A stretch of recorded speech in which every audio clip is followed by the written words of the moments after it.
আজকে আমরা নবম শ্রেণীর দ্বিতীয় পর্যায়ক্রমিক মূল্যায়ন 2025 সালের বাংলা বিষয়ের সম্পূর্ণ উত্তর সহ নমুনা প্রশ্নপত্র সেই সঙ্গে সিলেবাস সম্পর্কে আলোচনা করব। তো চলো ক্লাস 9 এর সেকেন্ড ইউনিট টেস্ট 2025 বেঙ্গলি সাবজেক্টের এই কোশ্চেন পেপারের উত্তরগুলো দেখে নিই। সেকেন্ড ইউনিট টেস্টে তোমাদের 40 নম্বরের পরীক্ষা নেওয়া হয়, সময় থাকবে 1 ঘন্টা 30 মিনিট বা 1 ঘন্টা 15 মিনিট সময়ও কিন্তু দেওয়া থাকতে পারে। তো প্রথমে দেখো সিলেবাসের মধ্যে তোমাদের কোন কোন গল্প কবিতা পড়তে হবে। পাঠ্য বই থেকে নব সৃষ্টি, আকাশে 7টি তারা, চিঠি, আবহমান, রাধারানী এই গল্প কবিতা এবং প্রবন্ধগুলো তোমাদের সেকেন্ড ইউনিট টেস্টের মধ্যে রয়েছে। এর সঙ্গে সহায়ক পাঠ থেকে রয়েছে করভাস নামে এই অংশটা তোমাদের পড়তে হবে। নেক্সট হচ্ছে ব্যাকরণ বই থেকে বাংলা শব্দভাণ্ডার, শব্দ ও পদ, বিশেষ্য, বিশেষণ, সর্বনাম সম্পর্কে বিস্তারিত আলোচনা, এগুলো পড়তে হবে ব্যাকরণ বই থেকে। তার সঙ্গে নির্মিতি অধ্যায় থেকে তোমাদের রয়েছে ভাবার্থ আর হচ্ছে সারাংশ। তো এগুলো হচ্ছে তোমাদের সেকেন্ড ইউনিট টেস্টের মধ্যে রয়েছে, এগুলো তোমাদের কিন্তু ভালোভাবে পড়তে হবে। ঠিক আছে, চলো আমরা কোশ্চেন পেপার এবং তার উত্তর দেখে নিই। এই সমস্ত প্রশ্নের পিডিএফগুলো আমাদের সহজ লেসন অ্যাপের মধ্যে দেওয়া থাকবে। অ্যাপের লিঙ্ক ডেসক্রিপশন বক্সে রয়েছে, সেখান থেকে তোমরা অ্যাপটিকে ডাউনলোড করে চাইলে প্রশ্ন এবং উত্তরের পিডিএফগুলো নিতে পারো। অ্যাপের মধ্যে সমস্ত সাবজেক্টের question answer, suggestion, model question paper, syllabus, marks division এই সব কিছুর ভিডিও আর পিডিএফ কিন্তু দেওয়া থাকবে। ঠিক আছে, তো সেগুলো তোমরা এই অ্যাপের মধ্যে থেকে নিতে পারো। তো চলো আমরা কোশ্চেন পেপার এবং তার উত্তর দেখে নিই। 1 নম্বর থেকে বলা হচ্ছে সঠিক উত্তরটি বেছে নিয়ে লেখো। এখানে 8টি প্রশ্ন দেওয়া আছে। প্রথমে প্রতিটা প্রশ্নের মান 1 নম্বর করে, 1 × 8 = 8। একের থেকে অজস্র চুলের চুমা অবিরত কোথায় ঝরে পড়ে। এখানে অপশন রয়েছে হিজলে, কাঁঠালে, আমে, হিজলে, কাঁঠালে, তালে, হিজলে, কাঁঠালে, জামে, আমে, জামে, কাঁঠালে। তো অজস্র চুলের চুমা অবিরত কোথায় ঝরে পড়ে, এখানে উত্তর লিখবে হিজলে, কাঁঠালে, জামে, অপশন গ এর টান। 2 নম্বর কার দুরন্ত পিপাসা ফুরোয় না, দুষ্টু ছেলেটির, শান্ত ছেলেটির, দস্যি ছেলেটির, একগুঁয়ে ছেলেটির। তো কার দুরন্ত পিপাসা ফুরোয় না, উত্তর হচ্ছে একগুঁয়ে ছেলেটির। 3 নম্বর শঙ্কর দর্শনের আলোচনা ভাষা হওয়া উচিত সাধু ভাষা, সংস্কৃত শব্দবহুল ভাষা, চলিত ভাষা, ওজ গুণ সমৃদ্ধ ভাষা। তো এখানে দেখো শঙ্কর দর্শনের আলোচনা ভাষা হওয়া উচিত, এখানে উত্তর লিখবো অপশন খ একটা, সংস্কৃত শব্দবহুল ভাষা হওয়া উচিত। 4 নম্বর স্বামীজি কাকে মা বা ধীরামাতা বলে ধীরামাতা রূপে সম্বোধন করতেন, মিস জোসেফাইন ম্যাকলাউড, এরপর হচ্ছে সারাবুল, মিসেস সেভিয়ার না মিস মুলার। সঠিক উত্তর হচ্ছে অপশন খয়টা লিখবে, সারাবুলকে। ঠিক আছে, তিনি স্বামীজি মা বা ধীরামাতা রূপে সম্বোধন করতেন।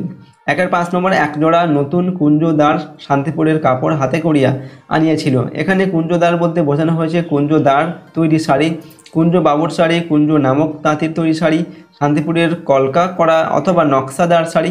তো এখানে কুঞ্জদ্বার বলতে বোঝানো হয়েছে শান্তিপুরের কলকা করা অথবা নকশাদার শাড়ি।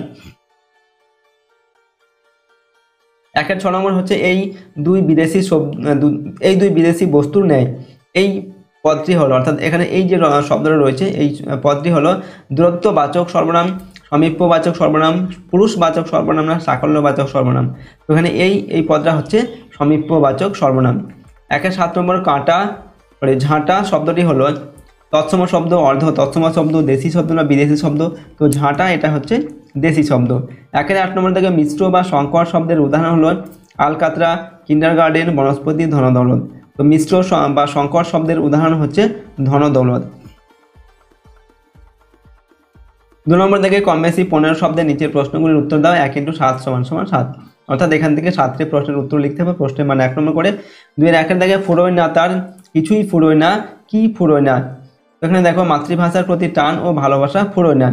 স্কুল কলেজ থেকে আমরা সংস্কৃত চর্চা উঠিয়ে দিতে চাই না, কেন? তো কারণ বাংলায় এখনও সংস্কৃত শব্দের প্রয়োজন আছে, এই জন্য স্কুল কলেজ থেকে এখনও সংস্কৃত চর্চা উঠিয়ে দিতে চাই না। 2-3 নম্বর তোমাকে সেখানে একটু দাঁড়াইতে হইবে, কাকে কেন দাঁড়াতে হবে? তো দয়ালু ব্যক্তিকে তার দেওয়া পয়সাটাকে যাচাই করার জন্য দাঁড়াতে হবে। 4 নম্বর থেকে একজন প্রকৃত সিংহীর প্রয়োজন, কেন এই প্রয়োজন? দেখো ভারতের নারীদের কল্যাণের জন্য একজন প্রকৃত সিংহীর প্রয়োজন। 5 নম্বর ম্যালিফাউল পাখিরা তাদের বাসায় কত ডিগ্রি তাপমাত্রা বজায় রাখে? উত্তর লিখবে ম্যালিফাউল পাখিরা তাদের বাসায় 78 ডিগ্রি তাপমাত্রা বজায় রাখে। 6 নম্বর অর্ধ তৎসম শব্দকে ভগ্ন তৎসম শব্দ বলা হয় কেন? তো অর্ধ তৎসম শব্দের মূল উচ্চারণ সরে গেছে বলে এদের ভগ্ন তৎসম শব্দ বলা হয়। এরপর যোগরূঢ় শব্দ কিভাবে বোঝা যায়? তো প্রকৃতি প্রত্যয়গত অর্থের মধ্যেই একটি বিশেষ অর্থে প্রসিদ্ধ। 3 নম্বর থেকে নিচের যে কোনো একটি প্রশ্নের কম বেশি 60 শব্দের মধ্যে উত্তর দাও। প্রশ্নের মান হচ্ছে 3 নম্বর। ঠিক আছে, 3 নম্বর দেওয়া আছে। 3-1 থেকে কেশবতী কন্যা যেন এসেছে আকাশে পঙ্ক্তিটি ব্যাখ্যা করুন। তো উদ্ধৃত পংক্তিটি কবি জীবনানন্দ দাশের লেখা আকাশে সাতটি তারা কবিতা থেকে নেওয়া হয়েছে। এই কবিতায় জীবনানন্দ তার একান্ত নিজস্ব ভঙ্গিতে পল্লী বাংলার সন্ধ্যাকে বর্ণনা করেছেন। গ্রাম বাংলার সন্ধ্যাকে তিনি এক মানবী রূপে কল্পনা করেছেন। সূর্য ডুবে গেলে যখন দিনের আলো ফিকে হয়ে আসে, কবির মনে হয় যেন এক কেশবতী কন্যা এসেছে সন্ধ্যার আকাশে। তার ছড়িয়ে পড়া কালো চুলে ঘনিয়ে আসে রাতের অন্ধকার। কবির চোখে এভাবেই কাব্যিক রূপে ধরা দেয় পল্লী বাংলার সন্ধ্যা। 3 নম্বর, ফুরোয় না সেই এক বুয়েটার দুরন্ত পিপাসা। কোন পিপাসাকে কেন দুরন্ত বলা হয়েছে? দেখো উত্তর লিখবে নীরেন্দ্রনাথ চক্রবর্তীর অন্ধকার বারান্দা কাব্যগ্রন্থের অন্তর্গত আবহমান কবিতা থেকে এই উদ্ধৃতাংশটি নেওয়া হয়েছে। পিপাসা কথার অর্থ হলো তৃষ্ণা। তৃষ্ণার্ত মানুষ তার পিপাসা নিবারণের জন্য জলপান করে। এই কবিতা অনুযায়ী পিপাসা বলতে বলা হয়েছে জন্মভূমির প্রতি টান, যা মানুষের কাছে অমোঘ, যা মানুষ কখনো অস্বীকার করতে পারে না। জন্মভূমি প্রত্যেকেই তীব্রভাবে আকর্ষিত করে। গাছের শিকড় যেমন মাটির তলায় থাকে, কোনো ব্যক্তি যেখানে বড় হয়ে ওঠে সেখানে তার শিকড় প্রথিত হয়ে যায়। যদি কোনো কারণে জন্মভূমির সঙ্গে তার বিচ্ছেদ ঘটে, তবুও সে বারবার তার জন্মভিটেতে ফিরে আসতে চায়। কারণ সেই জন্মস্থানের মাটির সঙ্গে তার আত্মিক যোগাযোগ, তাই তার এই পিপাসা দুরন্ত। 4 নম্বর থেকে নিচে যে কোনো একটি প্রশ্নের কম বেশি 60 শব্দের মধ্যে উত্তর লিখতে হবে। প্রশ্নের মানে এখানেও 3 নম্বর। 4 1 দাগে সুতরাং আর আহার চলে না, কাদের প্রসঙ্গে এই উক্তি? তাদের আহার বন্ধের উপক্রম হলে কেন? দেখো উত্তর লিখবে এই উক্তিটির লেখক বঙ্কিমচন্দ্র চট্টোপাধ্যায় তার রাধারানী পাঠ্যাংশে রাধারানী এবং তার বিধবা মা সম্পর্কে করেছেন। ঠিক আছে, তাদের আহারাদি বন্ধের উপক্রম হলো কেন? না, উত্তর লিখবে এখানে জ্ঞাতিপক্ষের কাছে মামলায় হেরে সর্বশান্ত হয় রাধারানী এবং তার বিধবা মাতা। এরপর শারীরিক পরিশ্রম করে কোনো রকমে তাদের গ্রাসাচ্ছাদন চলতে থাকে। কিন্তু এর কিছুদিন পরে রাধারানীর মা ঘোরতর ব্যাধিতে আক্রান্ত হলে তার কায়িক পরিশ্রমের উপায় বন্ধ হয়ে যায়, ফলে তাদের আহারাদের ব্যবস্থাও বিপন্ন হয়। 2 নম্বর হচ্ছে নতুন আমদানিও বন্ধ করা যাবে না। এখানে কি আমদানির কথা বলা হয়েছে, তা বন্ধ করা যাবে না কেন? উত্তর লিখবে প্রাবন্ধিক সৈয়দ মুস্তফা আলী বাংলা ভাষায় বিদেশি ভাষার ব্যবহার প্রসঙ্গে নতুন আমদানি করা যাবে না উক্তিটি করেছেন। ঠিক আছে, কেন বন্ধ করা যাবে না? উত্তর লিখবে ইংরাজি বা বাংলার মতো নবীন ভাষার ক্ষেত্রে বিদেশি শব্দের প্রভাব বা প্রাবন্ধিকের ভাষায় নতুন আমদানি বন্ধ করা অসম্ভব। কারণ প্রয়োজনে বা অপ্রয়োজনে আমরা বিদেশি ভাষা থেকে শব্দ আমাদের নিজেদের ভাষায় নিয়ে এসেছি। আবার শিক্ষার মাধ্যম রূপে ইংরেজিকে বর্জন করে বাংলাকে গ্রহণ করার পরে বাংলা ভাষায় আরও বেশি ইউরোপীয় শব্দের ব্যবহার লক্ষ্য করা যাবে। অপরদিকে আগামী দিনে প্রয়োজনের তাগিদে বিদেশি দ্রব্যের ব্যবহারের মধ্যে দিয়ে, যেমন বিদেশি ওষুধ থেকে যে সমস্ত জিনিসের মধ্য দিয়ে নতুন শব্দ আমদানি হবে। 5 নম্বর থেকে নিচের যে কোনো একটি প্রশ্নের কম বেশি 150 শব্দের মধ্যে উত্তর লিখতে হবে। প্রশ্ন নম্বর 5 নম্বর 5 5-এর 1-এর দাগে আকাশে 7টি তারা কবিতায় কবির দেখা বাংলার রূপ নিজের ভাষায় বর্ণনা করো। উত্তর লিখবে প্রকৃতিপ্রেমী কবি জীবনানন্দ তার আকাশে 7টি তারা কবিতায় রূপসী বাংলার সন্ধ্যাবেলার সৌন্দর্য ফুটিয়ে তুলেছেন। ঠিক যখন সূর্য অস্ত যায় তখনকার মেঘ কামরাঙা ফলের মতো লাল হয়ে ওঠে, আবার কিছুক্ষণ পরে সেই মেঘ ধীরে ধীরে দিগন্ত রেখায় বিলীন হয়ে যায় এবং আকাশে 7টি তারা ফুটে ওঠেন। এখানে কবি যে 7টি তারার কথা বলেছেন তা আসলে সপ্তর্ষি মণ্ডল। দিন রাত্রির এই সন্ধিক্ষণে সৃষ্ট সন্ধ্যাকালীন সৌন্দর্য পৃথিবীর আর অন্য কোথাও দেখা যায় না। কবি অনুভব করেন সূর্য অস্ত যাওয়ার পর আকাশে এই এলোকেশী কন্যার দেখা মেলে। সেই মেয়েটির ছড়িয়ে পড়া কালো চুলের মতোই সন্ধ্যার আকাশে ধীরে ধীরে অন্ধকার নেমে আসে, আর সেই অন্ধকার যখন হিজল, কাঁঠাল, জাম ইত্যাদি গাছের পাতা ছুঁয়ে নেমে আসে তখন যেন মনে হয় তা রূপসীর চুলের সোহাগ চুম্বন। 5-2 নম্বর নেভে না তার যন্ত্রণা যে দুঃখ হয় না বাসি। এখানে যার যন্ত্রণার কথা বলা হয়েছে তার যন্ত্রণা কেন নেভে না, দুঃখ বাসি হয় না বলতে কি বোঝানো হয়েছে? তো নীরেন্দ্রনাথ চক্রবর্তীর আবহমান কবিতায় গ্রাম বাংলার দরিদ্র মানুষের যন্ত্রণার কথা এখানে বলা হয়েছে। দরিদ্র মানুষ প্রজন্মের পর প্রজন্ম তার দারিদ্র্যের যন্ত্রণা আর দুঃখ বয়ে চলে, তাই তা কখনোই নেভে না বা শেষ হয় না। গ্রামের হতদরিদ্র মানুষের জীবন সংগ্রাম অত্যন্ত কঠোর। অভাব অনটন তাদের জীবনের নিত্যসঙ্গী। মোটা ভাত কাপড় টুকুর সংস্থান করতেও তাদের উদয়াস্ত পরিশ্রম করতে হয়। যুগ যুগ ধরে গ্রাম বাংলার মানুষের এই জীবন ছবির কোনো পরিবর্তন হয় না। দরিদ্র মানুষকে যে শুধু দারিদ্র্যের সঙ্গে লড়াই করতে হয় তা নয়, তাদের উপর সামাজিক শোষণ এবং অত্যাচারও চলে সীমাহীনভাবে। তাই তাদের জীবনে দুঃখ দুর্দশা কখনো পুরনো অর্থাৎ বাসি হয় না। 6 নম্বর থেকে নিচের যে কোনো একটি প্রশ্নের কম বেশি 150 শব্দের মধ্যে উত্তর দেওয়া। প্রশ্নের মান এখানেও 5 নম্বর দেওয়া আছে। দেখার দাগে চিঠি রচনাংশ অবলম্বনে স্বামী বিবেকানন্দের স্বদেশ ভাবনার পরিচয় দেওয়া। দেখো উত্তর লিখবে, মহান সাধক স্বামী বিবেকানন্দ ছিলেন একজন প্রকৃত ভারতপ্রেমী। তিনি আজীবনকাল তার কাজের মধ্য দিয়ে ভারতের সামাজিক এবং আধ্যাত্মিক উন্নতি সাধনের নিরলস প্রচেষ্টা করে গেছেন। স্বামীজি বিশেষ করে ভারতের পিছিয়ে পড়া নারী সমাজকে নিয়ে চিন্তিত। তিনি মনে করেছেন মিস নোবেল এর শিক্ষা, ঐকান্তিকতা, পবিত্রতা, অসীম ভালোবাসা, দৃঢ়তা ভারতের নারী সমাজকে এগিয়ে নিয়ে চলতে পারে। আবার আমরা স্বামীজির কলমে ভারতবাসীর কুসংস্কারাচ্ছন্ন ভাবনা, পরাধীন মানসিকতা, জাতি ভাবনা প্রভৃতি সম্পর্কে গভীর খেদ লক্ষ্য করতে পারি। এভাবে স্বামীজির লেখনী থেকে তার তীব্র স্বদেশ প্রেমের সুপরিচয় সুস্পষ্টভাবে পাওয়া যায়। পরের প্রশ্ন হচ্ছে 6 2 নম্বর, ধর্ম বদলালেও জাতির চরিত্র বদলায় না। নবনব সৃষ্টির রচনাংশ থেকে এ কথার সত্যতা বিচার করুন।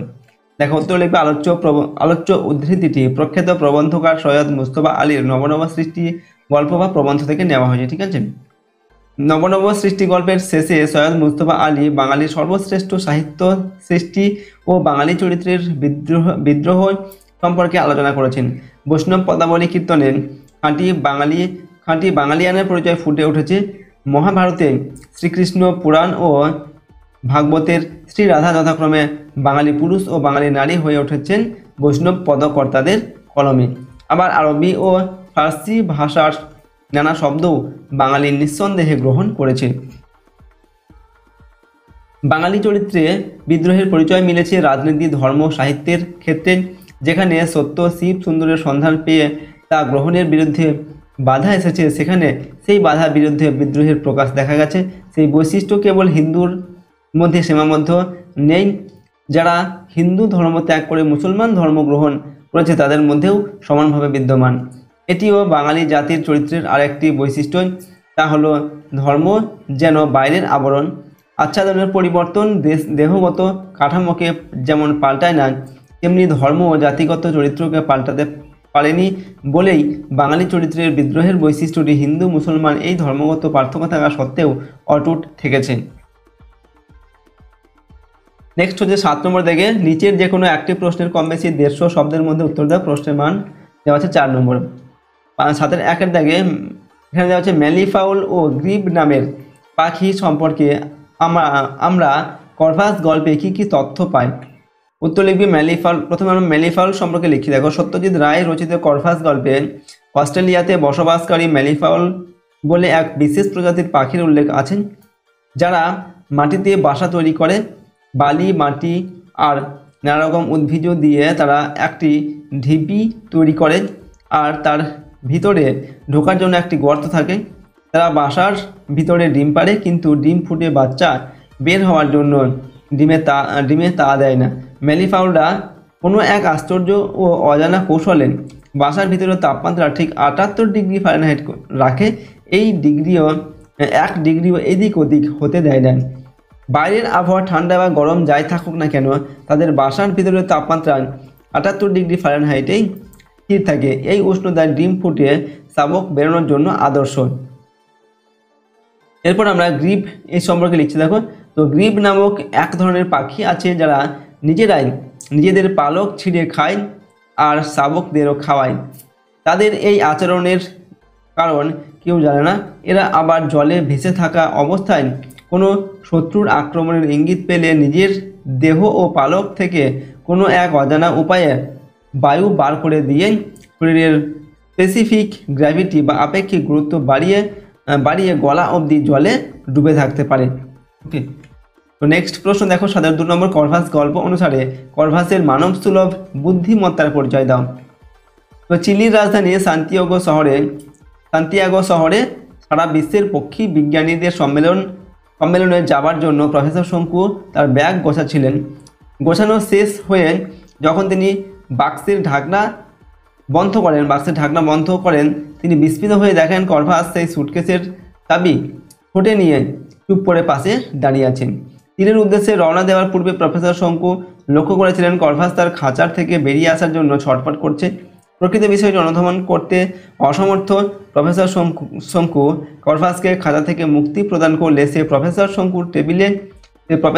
শঙ্কুর লেখার টেবিলের উপর বসে এবং ঠোঁট দিয়ে উপরের দেরাজটায় ভীষণ ব্যস্তভাবে টোকা মারতে থাকে। তখন প্রফেসর শঙ্কু দেরাজ খুলে দেখেন যে পাসপোর্টটা সেখানেই রয়ে গিয়েছিল।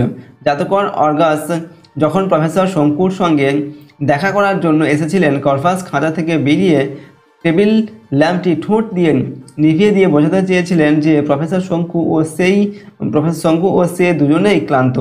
জাদুকর অর্গাস যখন কলভাসকে চুরি করে নিয়ে যাচ্ছিল, গাড়ি চালানো অবস্থায় অর্গাসের চোখ থেকে -20 পাওয়ারের চশমাটি খুলে নেন, কারণ সে বুঝতে পেরেছিল চশমা ছাড়া জাদুকর চোখে দেখতেই পায় না। তাই আমরা বলতে পারি উক্ত ঘটনাগুলি কলভাসের হিউম্যান ইন্টেলিজেন্সের প্রতিফলন। ওকে, অর্থাৎ মানব সুলভ যে চরিত্র তারই প্রতিফলন। এরপর দেখো 8 নম্বর থেকে নির্দেশ অনুযায়ী যে কোনো একটি প্রশ্নের উত্তর দাও। প্রশ্নের মান 5 নম্বর, 5 নম্বর দেওয়া আছে। 8-এর 1 দেখে ভাবার্থ লেখো। এখানে এটার ভাবার্থ লিখতে হবে। এখানে দেওয়া আছে বহুদিন ধরে, বহু ক্রোশ দূরে, বহু ব্যয় করি, বহু দেশ ঘুরে, দেখিতে গিয়াছি পর্বতমালা, দেখিতে গিয়াছি সিন্ধু, দেখা হয় নাই চক্ষু মেলিয়া, ঘর হতে শুধু 2 পা ফেলিয়া, একটি ধানের শীষের উপর একটি শিশির বিন্দু। তো এটার ভাবার্থ লিখতে হবে, এটার অর্থ কি সেটা লিখতে হবে।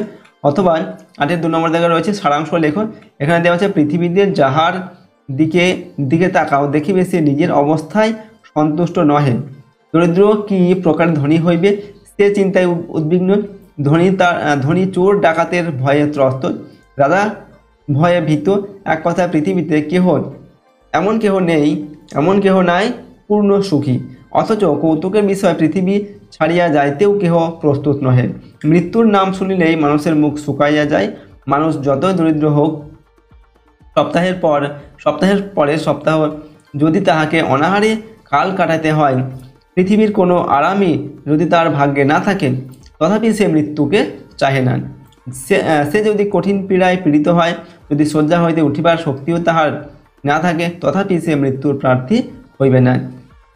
কেনা জানে যে 100 বৎসরের পরমায়ু থাকিলেও একদিন না একদিন মরিতে হইবে। ওকে, তো দেখো এখানে তোমাদের সারাংশ রয়েছে। এটা সম্পূর্ণটা পড়ে এটার সারাংশ মানে এর ছোট করে এটাকে লিখতে হবে, এর যে সার বস্তু সেটা লিখতে হবে। অথবা এখানে যেটা রয়েছে তোমাদের ভাবার্থ, যে কোনো একটি তোমাদের লিখতে হবে। তো এগুলো তোমাদের বই থেকে কিন্তু আরও অনেক রয়েছে, যেগুলো তোমরা কিন্তু ভালোভাবে প্র্যাকটিস করবে, কয়েকটা প্র্যাকটিস করবে, তাহলে তোমরা কিন্তু লিখতে পারবে পরীক্ষায় তোমাদের সারাংশ অথবা ভাবার্থ। ঠিক আছে, তো দেখো আজকে আমরা তোমাদের ক্লাস 9-এর দ্বিতীয় পর্যায়ক্রমিক মূল্যায়ন অর্থাৎ সেকেন্ড ইউনিট টেস্টে বাংলা বিষয়ের সিলেবাস এবং একটি নমুনা প্রশ্নপত্রের সম্পূর্ণ উত্তর আলোচনা করলাম। প্রশ্ন এবং উত্তরগুলো অবশ্যই তোমরা কিন্তু ভালোভাবে মুখস্থ করবে এবং প্র্যাকটিস করবে। আর এই প্রশ্নদের পিডিএফ ফাইলগুলো আমাদের সহজ লেসন অ্যাপের মধ্যে দেওয়া আছে। অ্যাপের লিঙ্ক ডেসক্রিপশন বক্সে রয়েছে। অ্যাপের মধ্যে সমস্ত সাবজেক্টের suggestion, question answer, model question paper, syllabus, marks division এই সব কিছুর ভিডিও আর পিডিএফ কিন্তু দেওয়া থাকবে। ওকে, অ্যাপের লিঙ্ক ডেসক্রিপশন বক্সে দেওয়া আছে, সেখান থেকে তোমরা অ্যাপটিকে ডাউনলোড করে নিয়ে এর পিডিএফগুলো কিন্তু নিতে পারো। তো আর যদি আমাদের এই চ্যানেলে তোমরা নতুন হয়ে থাকে অবশ্যই চ্যানেলটিকে সাবস্ক্রাইব করবে, পাশের বেল আইকনে প্রেস করার পর অল অপশনটিকে সিলেক্ট করবে, ভিডিওটিতে অবশ্যই লাইক করবে এবং ভিডিওটিকে বন্ধু বান্ধবের সঙ্গে শেয়ার করবে। ওকে, কমেন্ট বক্সে অবশ্যই তোমাদের মতামত লিখে জানাবে। তো আজকে আমরা ভিডিওটিকে এখানে শেষ করছি। সম্পূর্ণ ভিডিওটি দেখার জন্য অসংখ্য ধন্যবাদ।